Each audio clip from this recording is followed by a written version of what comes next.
Bankom approves guidelines on accessing retired savings balance for payments of mortgage. Oil prices rise as Iran deal stalls Russian supply in question amid conflict. Gold hits more than 2-year low on dollar strength. This is Business Express from the network service of the NTA, and we are reaching you from Abuja, the nation's capital. I am Musa Abubakar.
Let's bring you up to speed with business development. President Muhammad Buhari says increased collaboration with Nigeria is essential towards mitigating the current and potential future supply chain challenges as the country is ready to fill greater amount of global demand.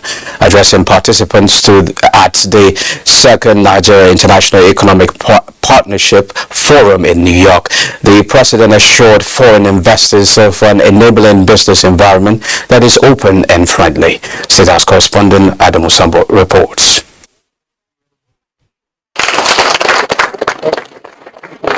The Nigeria International Economic Partnership Forum is put together to, amongst others, share practical experiences on business and economy, as well as guide into Nigeria's real sector, and most importantly, positioning the country as a major international supply chain partner to leading global economies like the United States. Nigeria and the United States have been global allies for many decades. Apart from being Nigeria's main trading partner, the United States, President Buhari said, is also one of the country's most important diplomatic partners. In 2020, Nigeria exported over in the United States. These exports were primarily made up of crude oil and other petroleum products. Nigeria's capability is not just limited to oil and gas industry, but a variety of other sectors that hold real potentials. As Africa's largest economy with over 200 million strong consumer market, the president takes pride in the fact that Nigeria is home to a range of attractive opportunities in critical economic sectors such as agriculture, healthcare, manufacturing, infrastructure development, and technology. I have always held the strong conviction that there is no crisis without an accompanying opportunity and solution. The situation in the world today presents an opportunity for real sector investments in Nigeria and investment flows between Nigeria and the United States. And apart from strengthening its position as a gateway to an integrated continental market of 1.3 billion consumers, as well as an aggregate GDP of $3.4 trillion, Nigeria also has fiscal investment incentives that include 3 to 5 years of tax holidays to and foreign partners who have well-established networks and understanding that the moment of the country is one way to guarantee success. At the Then while the vast potential and opportunities that abound in Nigeria continue to top deliberations of the second Nigeria International Economic Partnership Forum in New York. Benny Adams reports that the forum attracted investors from across the globe. Nigeria's economy and population are the largest in Africa, with more than $400 billion in GDP and a growing population of more than 200 million people. Is an asset, says the man wearing the president's shoe. The growth has been mostly driven by non-oil sector, giving credence to the revenue source and diversification agenda of our government. True to these words, investments are thriving in Nigeria, and with interactions ongoing at this forum, there is the hope that more miles in the investment journey will be covered. The Ministry of Petroleum will also setting up a one-stop shop to be able to make investment easy for people who are coming. The investment the government has made in this direction what has caused the interest in the non-oil export and the results that we're seeing today. Our results look good. We can support almost 9 to 10 months of imports. With encomiums from the global community comes commitment for partnership. There is an American commitment to Nigeria, and CCA will continue to play our part. While information on opportunities are being relayed at various plenary sessions, it is expected that more deals will be signed for betterment of Nigeria's economy. From New York, I am Benny Adams. Now, Koko is a Nigerian investment and economic expert and is attending the General Assembly in New York. You're welcome to Business Express. Yeah, thank you so much for having me. Well, how is New York this afternoon? Yeah, I can see that. Well, What is Nigeria bringing to the table, and how will you rate investor interest so far? Now, there's always this high interest to invest in Nigeria, owing to the fact that there's still opportunities in the solid minerals. When it comes to raw materials, we still have a whole lot to do. Even in the oil and gas, we've not been able to do so much as regards adding value to what we have, and then our ability to also take advantage of our population, because there are a few things that drive investors, because every investor is resource seeking. We have natural resources, we have human resources, so we also have a huge market in respect to our population. So there's so much to look out for an investor. The downers, or what investors expect, is they want to see your ability to manage the efficiency within your system, because like I always say, money is like investment, or money is like water. It moves to areas of least resistance. So if it's easy for you to go into a country, execute your business, do your business, like I said, it's an untapped economy. Okay, how cogent is the investment summit? Just give us a picture. Now, I always say, I stand on the other end when people say, oh, must we gather, see, whether we like it or not, until you create platforms, forums where you tell your own story by yourself, it becomes difficult, because every other person, see, we are all competing, nations are competing, including the United States of America, everybody's pursuing this same investment. So you have to be able to be there, you have to be on the table, you have to create forums and platforms where you can interact with these people. Tell them, it's just like marketing. It's just like telling me, just like we have in local Nigeria, where you have market days, AK, or R4. Why do you have market? You have market because you know that when you get to the market, you find what you want to buy. Well, that's where you have market. So you must be able to create a platform so that, because it's a large world. Investors won't just come to Nigeria and start roaming. They won't just go to agencies of government. But this particular forums or gatherings streamlines, how you're able to find the network people that you're looking for. So it's just that confluence that happens within that that hemisphere. That's really what everybody is interested in. So if you ask me, it was a good meeting yesterday, and then the president was able to hit it hard, telling everybody this is what we have, these are the opportunities that exist. And then there were other people who were there. I'll be able to do A, B, C, D. The Nigerian Investment Promotion Commission were able to spell out these are the incentives that we have. So, and the petroleum minister was also there to say we're also creating platforms so that you become, because everybody here recognizes that there's a competition.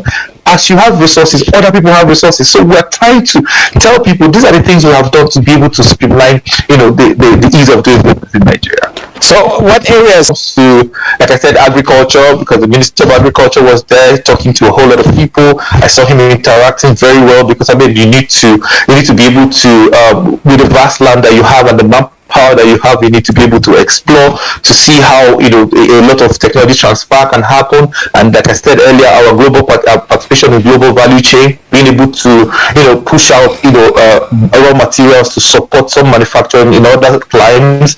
Then the oil and gas sector, the NNPC, they were fully represented there, led by them, who generally looks at all sectors. So a lot were discussed. And then again, let's not forget, technology was played a prominent. Everybody's going digital. Everybody's looking at how technology can support at the heart of the African continental free trade area, but economies like Nigeria are still not there in that regards. What do you see as the gains for meeting supply chains demands from the general meeting? Hear from them, and then again you being able to see the percent, you see things from an investor's prism. It's always good for you to know that these are the things they expect from you, how to streamline the processes, because you might think it's just about the law. They'll tell you no, it's about the process. So if you're able to know exactly the heartbeat of the investors that you're expecting, it becomes makes life a lot easier for you. Okay, tell us about the Trade and Investment Forum you're participating. Oh yeah, I'll be speaking at an event today. Later on today, it's all focused on by the former president of the United States, Barack Obama, Power for Africa. So that initiative, I've been there. So we're now going to look at how far have we gone in Africa, taking advantage of the opportunities, the financing that have been made available from different the global financial market. How come Africa is still in the dark? When I say Africa, majority of African countries are still looking at how to take advantage of some of these opportunities regarding technology transfer, financing, financial engineering, and then being able to have a system of recouping investment when it comes to power. So those are the conversations we're going to be having later on today, and then we have a whole lot of delegations coming from other African countries. It's not just a Nigerian event, it's an African event. People from Malawi, Zambia, Ghana, they're all going to be participating there. So it's going to be a very good time to have so what result would you what result would you be expecting at the end of this? Now the results will be, that's how it works. When it comes to being able to check where you are at this point in time regarding targets set by nations, countries in Africa. Where are we going to go to from here? Are there, it's the general assessment. You need to do an assessment and say, okay, this is where we are at this point in time. This thing was launched a few years ago by Barack Obama, and these are initiatives. These were things that were things. What are the lessons learned? And then it's like a self-appraisal for African nations to see how far they have gone, what they have been able to do, how they've been able to, how technology is going to help drive, access to power in Africa. Okay, thank you very much, Ogbonna Okuku. We hope that you bring a lot of investors to Nigeria when you're coming back. Okay, now moving on, the urgent need for corporates to build firewalls and mitigate against potential vulnerability and subsequent financial losses to cybersecurity threats should any breach occur to businesses has once again been reiterated as crucial. Managing Director, Central Securities Clearance System Stock Market towards building resilience. Abodade Salami reports. Central Securities Clearance System (CSCS), with over 2 decades of operation, has been serving as a central securities depository for the Nigerian capital market, which is pivotal to the growth and transformation of the market. In order to continuously deliver on its statutory functions as the central depository for equities, management of CSCS has finalized plans to bring together industry experts to raise awareness about main and imagining cybersecurity threats to stakeholders in the Nigerian capital market and businesses across the country with a view to achieve sustainable solutions. Oh, it's a key aspect of, if you like, how the world is going to live, not just financial services or financial markets. As you know, with open banking that's coming, open finance, and open APIs, interconnectivity across everyone, cybersecurity becomes top requirement, and it's critical.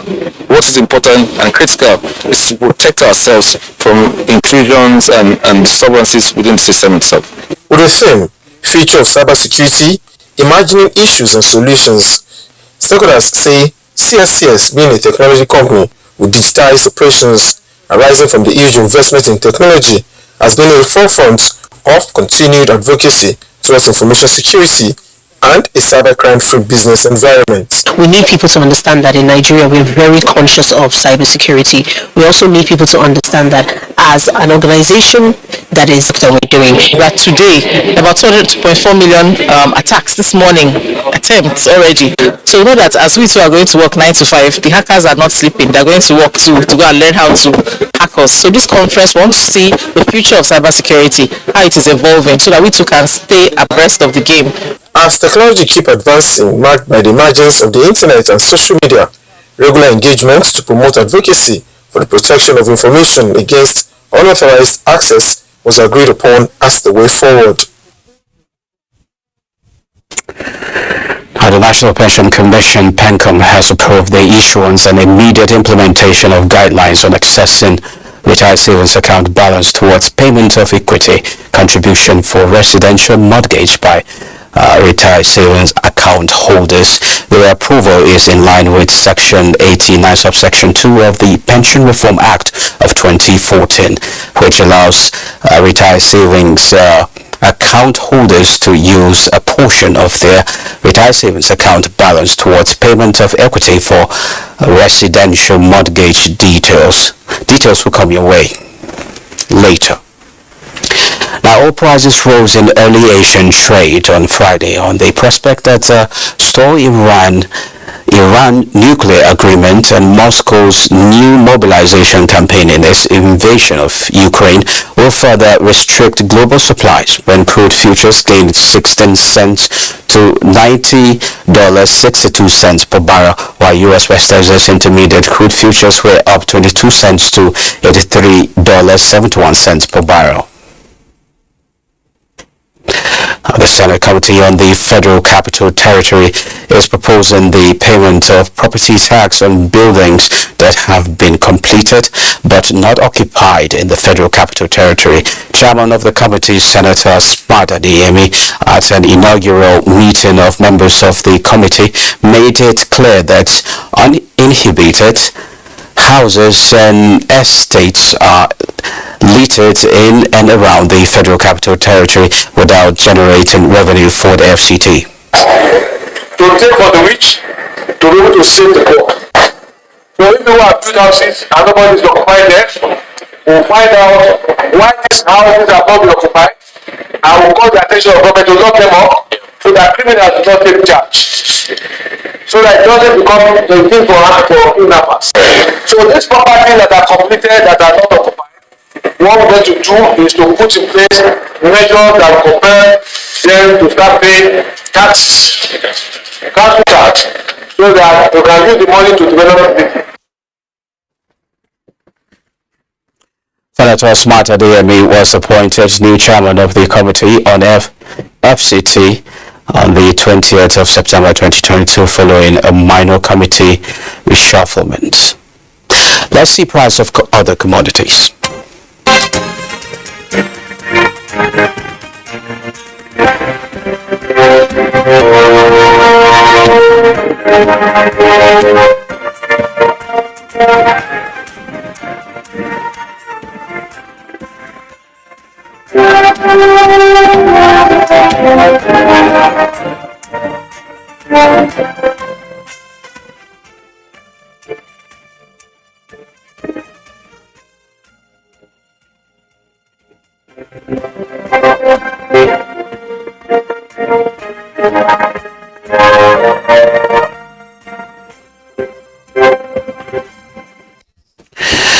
Nigeria's equities market has been edging downwards, and this Friday is not an exception. At the close of business, the all-share index closed for the week at 49,026.62 basis point after closing out the previous session at 49,190.34 basis point. Investors in 3,206 deals traded 169 million shares worth 3.192 billion naira. Equity capitalization ended the week at 26.44 trillion naira. And now it's time to catch up with global market activities with Inegalgo. Global stocks hit two-year lows this Friday as investors feared bigger interest rate rises are on their way to tame inflation. European markets were among the biggest losers, with oil and gas stocks and basic resources being the worst fallers.